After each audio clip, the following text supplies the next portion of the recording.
when it can't nobody hold it. We winning, yeah. We winning, can nobody hold me, yeah. What else we got on the ticker? I seen Birdman, man. He was on Nick Cannon's new show on in LA, Power 106 out in LA. And he was talking about the media. I thought it was an interesting conversation we could talk about real quick. Before we get up out of here, man, I'm going to play this and get your perspective. I feel like it's a necessity when in the radio space or even all these interviews, everybody got a show now, that they feel like they want to be messy and talk about stuff that we know as solid individuals. We don't want to talk about that. Right. Like, where does that energy come from and how do we change that? Oh man, I think radio is a hell of a job. People take it completely out of content, bro. Yeah. Very disrespectful and downplay the artist. So when the disrespect comes, I think you got I know they got to do a job, but it's still a line. Yeah, and a lot of them crosses that line. And I think as a man, as a person, sometimes you got to step up and check that shit. All right. So what's your thoughts on that? I 100% agree with it. I think if guys want to get on the mic. This is like if somebody would cover us in a story or something. They want to talk slick, and I've had this happen.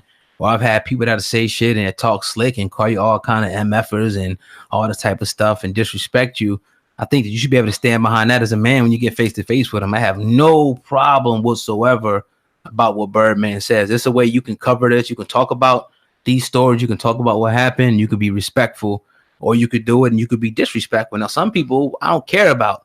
And I'm blatantly trying to disrespect. So I wouldn't give a damn if I seen him either. But most people I'm respectful about. I don't know them personally. We're just covering the story and giving our genuine opinion. Hopefully somebody can learn something from the situation is always our goal. But yeah, if I'm going to disrespect you, you're going to know it.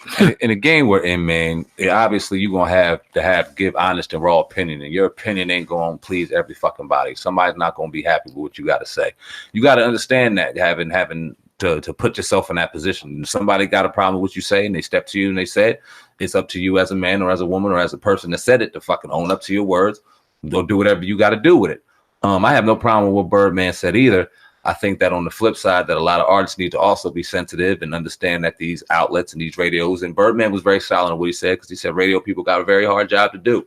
And that's why you want to remain as respectful as possible, because even though you may have to oppose a lot of the time, you want to still make sure that you keep them in the proper context as a man or as a woman, just like you would want to be if you were on the opposite side.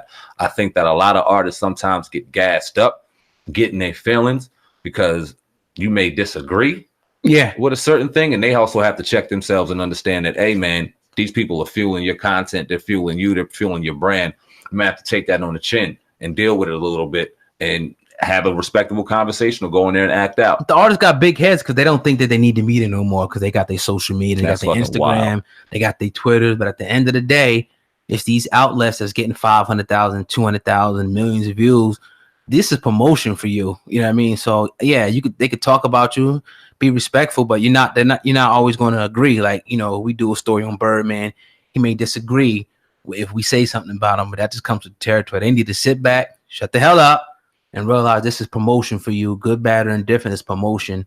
Take it on the chin, nigga. You're a millionaire. You're a celebrity. And I think Birdman, I think he sees that. Like if he had somebody to disagree with him, thought his music was so whack or something like that, I think it would be cool. I think it goes to the disrespect in the level where he was talking about, where it's like, all right, now that's the line. And if I check you, nigga, it is what it is. But people calling him gay and all that stuff like that. Yeah, throwing wild shit out at them. Okay, now you gotta go ahead and defend yourself on that. 100% agree, especially if they don't know. Right. You can't just go ahead and throw out wild shit for no reason and think that you are allowed to get away with it because you're under the safety and comfortability of the microphone. Right. Now you got to own up to that and hold accountability to yourself. Definitely. You know what I mean? Yeah, actually, we had a story on Russ that I want to do here. Yeah, work. You know what I mean? This one's dope. Russ took to his Twitter to call out the hip hop industry. We thought we would talk about this. Now I'll put that up on the screen for you. Russ put, the industry owned and ran by the white people uses young, naive, financially desperate black kids to perpetuate negative black stereotypes that in turn hold back and further destroy the black community. Black kids are being used as weapons of mass destruction against their own people. He put, as a guest in the house of hip hop, I can't just come in here and take, which is what white people have historically done to anything that black people have created. I have to give back to the culture that's allowing me to take care of myself and my family.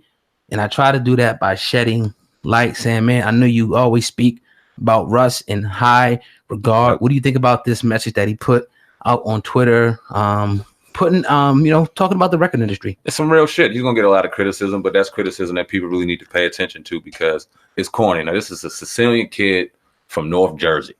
Okay, speaking this right now and speaking some very, very truthful statements. You look at what's being perpetuated out here in music and in genre. It's not good. You're promoting lean abuse. You're promoting extra violence. You're promoting this. You're promoting that. And I'm not talking about the young rappers that are giving stories and context to their environment that they're living in. That's a totally different situation. I'm talking about the ones that are chanting and ranting to do the bullshit. We all know who they are.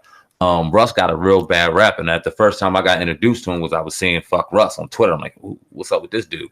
Then I seen him on an interview, and I understood how articulate he was. I heard his grind, how he did it from SoundCloud, his own producer, his own engineer, his own mixer, his own artist, his own writer. To hold all those hats, I mean, you got to be respected, especially as an artist. And then to hear his content, dude could spit.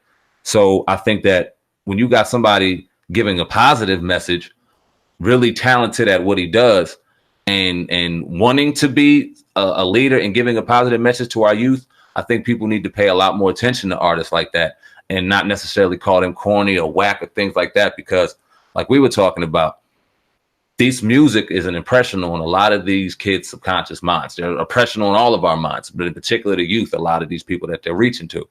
And listening to their favorite rappers or watching them have braids in their hair will propel them to have braids. Listening to them want to do this will propel them to want to wear this.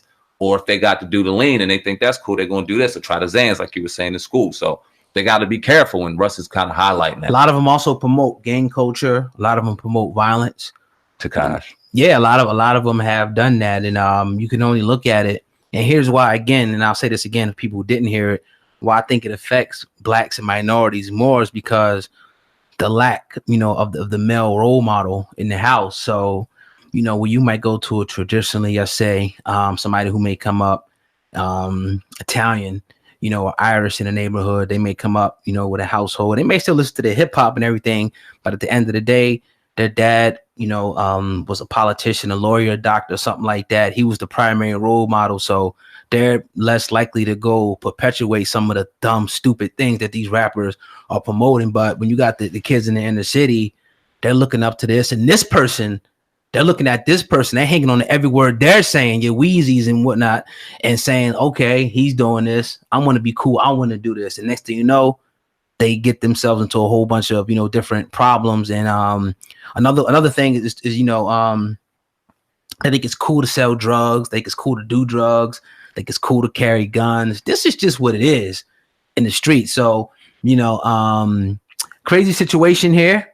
I'm glad that Russ is speaking out, about this, and hopefully, we'll get some change, because I don't want to get into the point where we're trying to be preachy and tell these rappers what to rap, but there has to be some accountability at some point. And I think that people, as they get older, they start to see that. Jay-Z, I think, started changing.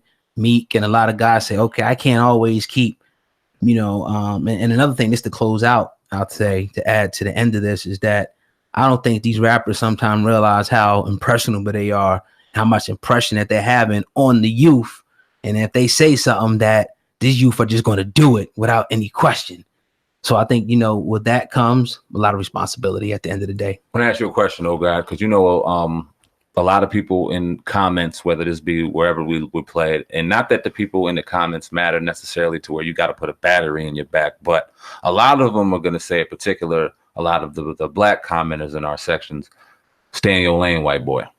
That's coming, because he's a white boy and he's saying these things about black culture. He's not allowed, even though it's right, wrong, or indifferent. Is that right, wrong, or indifferent in your mind? Should we play that role, or should we let somebody? Nah, I mean, truth is truth. The fucking truth. Speak the truth. Yeah, truth is truth. And it's just like, he also, another point he spoke about was, with Dame and Kenyatta, talk about the culture vulture, which will be, people coming into the hip hop arena and siphoning and taking everything out, but not putting anything back, whatever that may, whatever they feel that may be, whether it be money, programs, and things back in the community. So, I think that truth is truth. I don't care what color he is.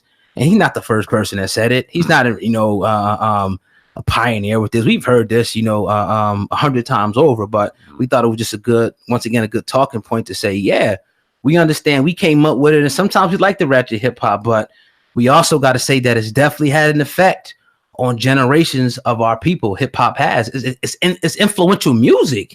So that means that whatever you're promoting, people are going to do. Why do you think that every time you turn around, these companies are attaching themselves to these hip hop artists? They're giving them liquor deals. They're giving them Puma deals because people are buying that shit. Period. So I mean, that right there it shuts everything down.